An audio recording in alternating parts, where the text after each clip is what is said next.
नमस्कार मंडळी, तुम्हा सर्वांना नवीन वर्षाच्या हार्दिक शुभेच्छा. आणि आमची ही तयारी चालू आहे 31 डिसेंबरची. तर प्रणय आणि प्रथमेश दोघेजण मला मदत करण्यासाठी घरी आलेत, कारण आज ते दिवसभर प्रणवच्या घरी होते आणि ते आत्ताच घरी आलेत बघा, इतक्या उशिराने. आणि मुलांनीसुद्धा पप्पांना बोलवलं घरी.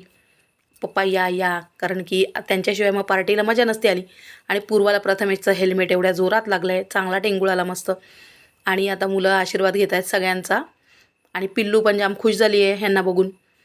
आणि प्रणवच्या घरी आज पार्टी ह्याची आहे की त्याची बहीण आहे जिचं नवीन लग्न झालं आहे, ते नवरा नवरी ते घरी येणार आहेत. तर त्यांच्या स्वागतासाठी मुलांनी पार्टी ठेवली होती, तर त्यासाठीच हे दोघेजण तिकडे होते. तर आता मला मुलं सांगतायत रात्री की काय काय झालं तिकडे, काय नाही ते. आणि मी असं मुलं येईपर्यंत सगळा पिझ्झा वगैरे रेडी करून ठेवला होता. आणि हे अशा पद्धतीने प्रणवचं घर आहे आणि ते मुलांनी सजवलं आहे. आणि त्यांनी खूप मोठी पार्टी ठेवली होती. मग ती सगळी पार्टी वगैरे करून मग ते आपल्या घरी आले. आणि अशा पद्धतीने झालं